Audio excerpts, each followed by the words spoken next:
The Kreslak High Command had made a terrible miscalculation. They had assumed that humans, being confined mostly to their solar system with only a handful of extrasolar colonies, would be an easy species to subjugate. The destruction of the New Montana colony, home to 12 million humans, was meant to be a show of force, a demonstration of what happened to species that refused to submit to Kreslak authority. Admiral S.A. Thack watched the holographic display with mounting horror as the sensor readings updated. The space around Earth was lighting up with quantum signatures, each one representing a vessel emerging from humanity's mysterious fold space. The numbers kept climbing: 100,000, 300,000, 500,000. Impossible, he chittered, his primary antennae twitching in distress. Their industrial capacity couldn't possibly. 700,000 vessels detected, Admiral, his sensor officer reported, her voice quavering. Each one reading as a capital-class warship. The Kreslak had never imagined that humanity's relatively peaceful nature was a choice rather than a limitation. They hadn't understood that humans had mastered automated manufacturing centuries ago, maintaining vast automated shipyards in dimensional pocket spaces that could be activated at a moment's notice. They hadn't realized that humanity's confined presence in the galaxy was due to careful consideration rather than technological constraints. Most critically, they hadn't grasped that humans had spent their entire history preparing for exactly this scenario. The quantum communications array crackled to life. A single human appeared on the screen, an older female with silver hair and hard eyes. Admiral S.E. Thack recognized her from the diplomatic archives.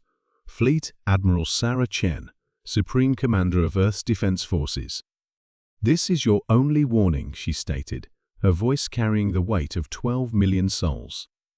"You have 1 hour to surrender all forces involved in the New Montana massacre. If you refuse, we will demonstrate exactly why humanity chose to limit its expansion." The Kreslak Admiral felt his blood run cold. The reports from New Montana had mentioned something odd. The humans hadn't tried to evacuate. They had stood their ground, fighting to the last, as if they knew something their attackers didn't. Now he understood. They had been buying time. In the centuries since humanity had achieved faster-than-light travel, they had developed their technology, not for expansion, but for defense. Each of the 700,000 warships now surrounding Earth carried enough firepower to level a continent. Their automated factories could replace losses faster than they could be destroyed. And most terrifying of all, humans had developed their military might without anyone in the galaxy noticing. "Admiral," his tactical officer called out, "we're detecting energy signatures unlike anything in our database. They're weapons. They're not just advanced, they're operating on principles we don't understand." The next hour passed in tense silence. The Kreslak High Command, in their arrogance, refused to surrender. They believed their forces could still prevail through superior numbers, failing to grasp the full implications of humanity's hidden strength. When the deadline expired, humanity demonstrated why they had been feared, even when they were planet-bound savages fighting with crude projectile weapons. The battle, if it could be called that, lasted less than 15 minutes. The human fleet moved with impossible coordination, their ships flowing like water around Kreslak formations. Their weapons ignored shields, their defenses shrugged off antimatter torpedoes, and their tactical algorithms predicted and countered every strategy in the Kreslak combat databases. When it was over, the Kreslak invasion fleet had been reduced to quantum particles, and humanity had lost exactly 0 ships. Admiral Chen's face appeared on every communication device in Kreslak space, simultaneously a demonstration of technological superiority that sent their best cybersecurity experts into fits of despair. "Let this serve as a reminder to the galaxy," she announced, her voice now carrying the cold certainty of victory. "Humanity remains peaceful by choice. We limited our expansion out of wisdom, not weakness.